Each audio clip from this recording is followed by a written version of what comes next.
Hey, welcome back to the Chumashcast. We're going to be talking about in this episode, continuing in our process through the book of Bamidbar. Again, we're tracking the Parsha of the week, but remember that we're not really learning it that way. We're trying to look at the whole Torah and understand what the text is talking about in a very holistic, integrated way. And so it's sort of hard to look at Parshas Beha'alotcha without seeing the earlier parts of the book of Bamidbar, which is Parshas Naso and Parshas Bamidbar, which are the last two episodes. So if you have not heard those episodes, I definitely recommend listening to all three of these together, because we're going to have a transition in this episode and in this part of the Torah. In the middle of Beha'alotcha, there's going to be a movement to sort of like a different thread or narrative in the stories of the whole book of Bamidbar.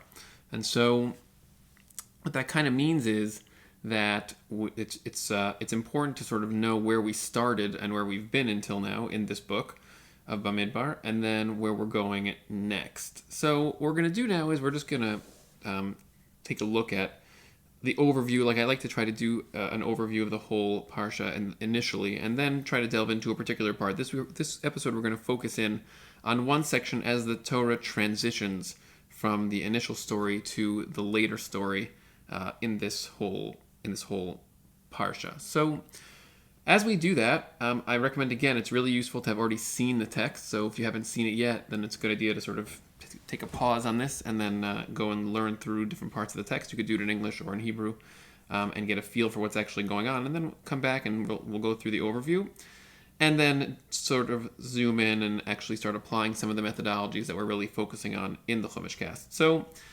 in the overview, we have a bunch of seemingly disparate stories, and we have to remember that Parshas Beha'alotcha and the point in the Torah that we're at right now is all kind of building off all the things that happen in Sefer Vayikra and essentially finishing off the story of the follow through of what happened at Har Sinai. And at Har Sinai, there was this massive consciousness event, which in Parshas Yisro is where that's analyzed fully. We haven't gotten to that episode yet in the Chumashcast in the series at all since the inception, but we still spoke about it in previous episodes, but the consciousness event in which all of reality was ripped open, and then the people of Bnei Israel, the family of Israel, they essentially got exposed to the ocean of consciousness that is underneath all being and experienced themselves deeply and fully consumed by that and absorbed by that. So the construction of the Mishkan after that entire experience was essentially designed to take that experience and extend it and sort of maintain it as these people,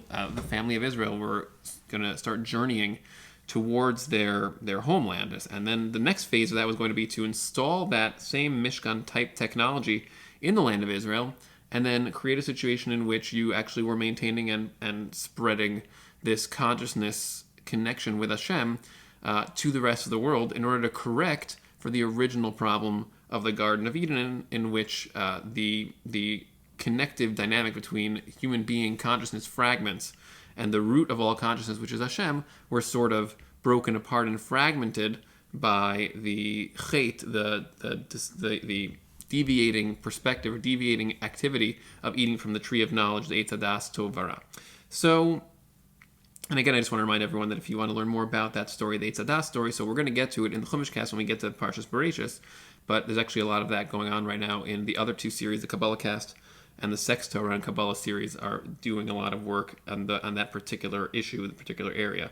So all these narratives right now in Sefer Bamidbar are essentially taking the ideas and the experiences of Har Sinai and then extending them into the construction of the Mishkan, and then ultimately, as we wrap that up, getting ready to move the people from Har Sinai to the land of Israel, because that's what's supposed to happen in the story. We're supposed to now, having finished, we were at Har Sinai for a little over a year, and then after that year, during which time the construction of the Mishkan took place, the Mishkan was then finally finished on the 1st of Nisan, which is essentially a year from when, we'll say a year from when Pesach was sort of about to happen in the land of Egypt.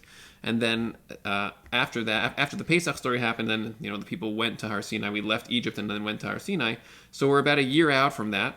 And so as the Mishkan is completed, we have all these different procedures that took place, and we spoke about all the different things that happened, the mistake of Nadav and Avihu, and these are all parts of the ramp leading up to where we are now in Parshas Beha'alotcha. And some of the elements of Parshas Beha'alotcha actually took place earlier in Sefer Bamidbar too. Like this story, there's one story here. The second story in Parshas Beha'alotcha is about the Leviim, how the Leviim are now going to replace the firstborn and be the maintainers and the constructors and deconstructors of the Mishkan as the people are moving through the desert towards Israel. That's going to be their job. They're essentially kind of like the ones who run and maintain the Mishkan, allowing the Kohanim to do their job in terms of dealing with all the kadosh aspects of the Mikdash and the Mishkan, like the korbanos, the sacrifices, those types of things. And so the introduction of the Leviim into that role was already mentioned in the previous two parshios, but here we actually have the story of it really happening, and this happened actually earlier than the events in the previous parshios. So the things here are out of order for a bunch of reasons that we really addressed in the last episode in Parshas Naso. So we have this introduction with this seemingly random story about Aharon, how he's the one who's responsible for the menorah and the candles in the Mishkan, and it sort of seems a little bit out of place in a certain way. The Medrash deals with that. It's also the third time in the Torah this is even mentioned, this particular story, so it's kind of redundant. The question is, why is it being said again here, and that there's a lot to figure out with that. We have the Leviim story, trying to understand exactly the different procedures that were enacted in order to essentially consecrate, we could use the word, dedicate the Leviim to their job in the Mishkan as the maintainers, constructors, deconstructors. And then after that, we have a few more details about the Leviim. Then we have another story about the Korban Pesach, because now, if you remember the timeline here, so the Torah now is talking about a year after Nisan from last year, and so we have this introduction of the Korban Pesach, and a very strange story where suddenly there's a whole new type of Korban Pesach which is introduced, which if you read the story, so it's called Pesach Sheni, nowadays that's what we call it, it's called a second Pesach, and it exists because there are a bunch of people who were unable to fulfill the Korban Pesach because they had Tumah, and essentially they got overexposed to death in such a way that was destructive to their perceptions. They're not allowed to interact with the Mishkan in that state, because the Mishkan is a context of deep, profound connection to that which is beyond the body and that which is endless. And so then to be in a state of tumah where you're exposed to death, which is essentially the finite element of existence, so then that sort of shrinks down your consciousness in such a way that now you can't actually interact with the deeper aspects of being until you can sort of undo the damage of that encounter with death. And so these people came to Moshe and said, well, it's not so fair that we can't actually essentially go through this experience of the Korban Pesach the way everybody else can. And so Moshe went to Hashem, and the text describes how this fascinating phenomenon where people made a request, and Hashem said, okay, you know what, we'll make a whole new mitzvah, or a whole new activity, a whole new way of dealing with this problem, that now instead of it being in the middle of Nisan, a month later we can do a Korban Pesach again for anybody who missed it for legitimate reasons. So that's a fascinating thing by itself. Like, how is that even, how that we don't see that kind of thing very often, that people can come with a request and ask Hashem for some new addendum to the Torah and some new way of dealing with a particular aspect of halacha, and suddenly Hashem's like, oh yeah, here's a new way we can deal with that problem. So that's that story. So then we have two very, very, I want to say, difficult stories after this, because it's hard to figure out why they're even here. One is a story that's very long. It describes this dynamic between the Mishkan and the clouds of Hashem, and that when the clouds of Hashem, there were these clouds that covered the Mishkan. As soon as the Mishkan was built, there was a cloud that was on top of the Mishkan all the time. And then whenever the people of Israel were supposed to start traveling, so the cloud would go up, and then people would start traveling. And there's this long text. It's something like 10 different sentences describing up, down, the cloud is going this way, going that way, the people would go, then they would not go, they would stop, they would park, and it's really very detailed. And if you took this paragraph out of the Torah, I'm not really sure what we would be missing. I'm not sure exactly what this paragraph is adding. It's a very difficult paragraph. It needs to be analyzed very intensively, and we're not going to do that in this episode, but it's just food for thought. If anybody read this paragraph and was wondering what this is talking about, I'm right with you. I feel that very much. And then the next paragraph, we have something a little bit similar. It's sort of like a procedural story about these trumpets. And so the trumpets also similarly, trumpet sounds like there's actually a bunch of applications in halacha of what the purpose of these trumpets is, but we're going to skip over this. Just note that it's an interesting story that needs analysis as well. And then the text starts to tell us about the actual traveling of the people. And here is where we're starting to get into a narrative component of the story, and it's almost like, when you read the story, so it tells us how they're getting ready to start journeying. All the camps that we've learned about in earlier parshios, the camps that were designed to protect the Mishkan and sort of create a situation in which there was no possibility of people like Nadav and Avihu did getting into the space of the Mishkan, the internal space, and damaging themselves or damaging other people by doing that. And it said that there's this structure, a hierarchical structure that essentially protects the people around the Mishkan and protects the Mishkan from the people. So that way there is exactly the right amount of openness and boundaries between Hashem and the people at any given time. And so these camps are now breaking apart and beginning to journey in a particular order and structure as well.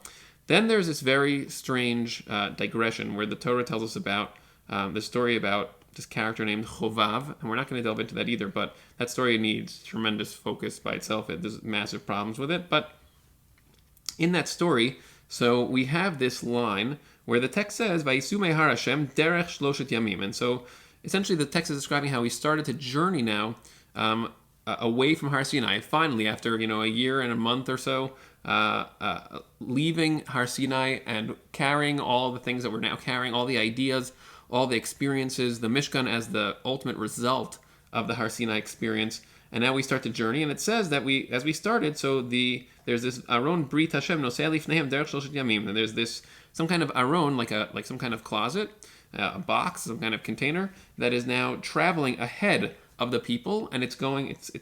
They journey for 3 days. And this container that's traveling ahead of them goes ahead for 3 days in order to sort of explore the path, that's a scout out for them, latur lahem menucha, to sort of scout out a path that's going to be easy for them to journey on. And then it says, V'anan Hashem alehem yomam v'nosam min hamachaneh, and this same cloud of Hashem is sort of on top of them as they are journeying from their encampment that they had next to Har Sinai. So we got to reorganize. Everybody's in camps. We start journeying the camps. We have this Aron that is leading us 3 days into the desert, and everybody's following it. And that's where that story ends. And then we have this very strange 2-sentence digression where the text says that when the Aron, this container, would start to journey, so Moshe would say, Kuma Hashem v'yafutz oyevecha v'nisu v'senecha mipanecha. Moshe would say, arise Hashem, and all your enemies are going to be scattered before you. They're going to run away. All people who hate you are going to run away from your face. And then it says that when the Aron would sort of come to rest, and Moshe would say this other statement and sort of say everybody come back, some kind of a little bit of an ambiguous statement. And this 2-sentence segment essentially seems to be describing something to do with the Aron, as the Aron is kind of going out. So that's this container, and it's basically Moshe sort of looking at it and saying, this is going to change, this is going to push people out of the way, it's going to be our vanguard, it's latur lanu menucha, maybe in more ways than one, it sounds like. It's going to explore the path, but really to explore the path in the sense that it's going to help us to get through the desert safely in terms of the desert, the mountains, the terrain, but maybe also it's talking about the actual people that we're going to encounter, and the Aron is kind of like representative of Hashem's protection as it kind of goes ahead and pushes the potential enemies out of our way to let us get to where we need to go. That's exactly what it sounds like. It sounds like Moshe is saying that the enemies of the people of Israel, enemies of Hashem really, are going to be scattered by this procession with the Aron in the front. And that's all very good. And if you think about that, so the distance from Har Sinai until the land of Israel is not very long. In fact, the Medrash believes that this 3-day period was supposed to be enough to get the whole people to the land of Israel. That's what was actually supposed to happen at this point in the story. And then suddenly we have this other story which starts. And the story that starts, we're going to now start to zoom in and actually deal with some of the issues here much more in depth. And I want to just remind everyone that whenever you're learning a story like this, we have to look for the gaps and the things that are missing. And I want to just mention the big question here. I think the thing that's really, really missing very, very centrally in the story we're about to read. And the story starts off describing essentially things start going dramatically wrong, and the people start complaining. All kinds of things are not positive.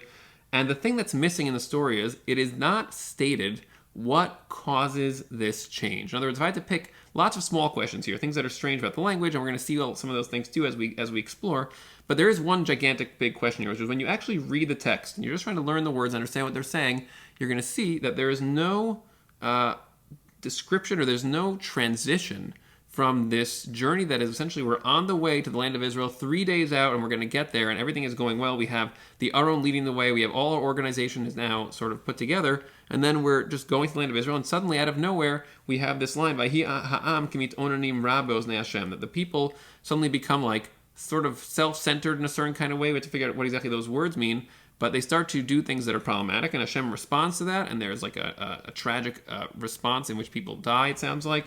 and then the story continues to devolve in that direction. And you're looking at this and you're like, the big question here is, what happened? What changed? What caused this to happen? What is the driving force in the story here that caused this new narrative to suddenly branch off from the story that we were just going straight towards the land of Israel, and now we have instead this massive, it's not even it's a digression, literally and figuratively and physically. And so that's the big question here that I think we have to analyze now. Hey, I am Zev Bannon, and you are watching Yesod Blocks. If you liked what you heard and you want to hear the rest of this episode, you can check it out at www.yesodblocks.com, where by subscribing, you can support my work and also get access to a ton of really, really interesting Torah content that I think and believe and hope will change your whole perspective about Torah and the world and yourself. Looking forward to seeing you there, and thanks for watching.